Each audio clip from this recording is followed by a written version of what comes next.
Reiz kādā tālā karaļvalstī dzīvoja skaista princese. Viņas acis mirdzēja kā divas zilas pērles, bet mati spīdēja kā zelts vakara saulē. Taču skaistums viņai nedeva mieru.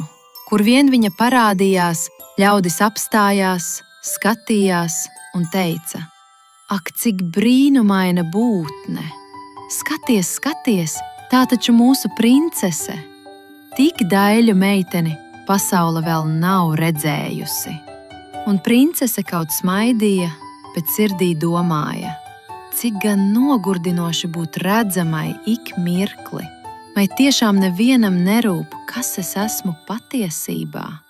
Kādā naktī, kad pils jau bija klusa un mēnesis spīdēja pa logu, princese piecēlās no gultas. Viss, pietiek, man vajag brīdi tikai sev. Viņa nočukstēja, uzmeta plecam lakatu un klusa kā ēna izgāja laukā. Viņa gāja un gāja, līdz ceļš viņu ieveda dziļā mežā. Jo tālāk no pils, jo svaigāks kļuva gaiss, un jo ātrāk viņa skrēja. Beidzot, aizelsusies, viņa nonāca pie vecas, pamestas mežcirtēja būdiņas. Te gan būs labi. Princese nopūtās, iegāja iekšā un galvu uz sūnām nolikusi drīz aizmiga. No rīta viņu pamodināja putnu čalas un vēja šalkas egļu galotnēs. Cik skaisti, cik klusu, princese pasmaidīja. Viņa sakopa būdiņu, sakrāva malku, salaboja jumtu un drīz vien ap mājiņu uzziedēja ziedi. Princese iekopa dārziņu, vārīja tēju no meža zālēm un čalojās ar vāverēm un putniem. Pagāja dienas un nedēļas, bet reiz, sēžot uz sliekšņa, viņa klusi nopūtās. Kāpēc mans sirds tik smaga? Vai tiešām man pietrūkst cilvēku? Putni čivināja, vējš smaržoja pēc egļu sveķiem, bet klusums bija pārāk kluss. Varbūt skaistums nav nekas, ja nav ar ko to dalīt, princese pie sevis nočukstēja. Tieši tajā brīdī pa meža taku nāca ceļinieks, jauns vīrs ar nodilušu apmetni.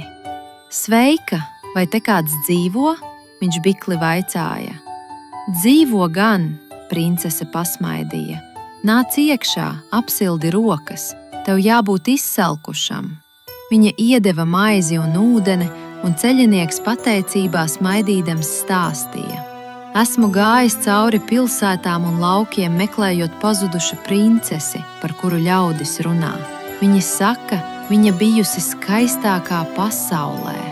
Princese pasmaidīja. Skaistākā?